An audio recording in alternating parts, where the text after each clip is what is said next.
Oops, wait lang. Salamat kasi nakita mo ang video na to. Baka ito na ang sagot sa problema mo. May karamdamang sakit ka ba na hindi mo maipaliwanag?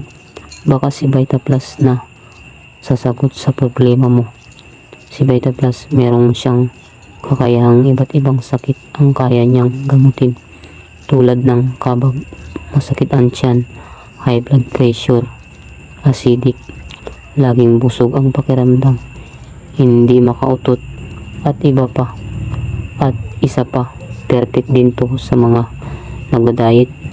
Nagda-diet siya dahil sa ex niya. Please order mo na to para mabilis ang resulta sa diet mo. So kung nagustuhan mo ang video na to, please like and share para makatulong din tayo sa ibang may karamdaman. Follow for more. Thank you so much po.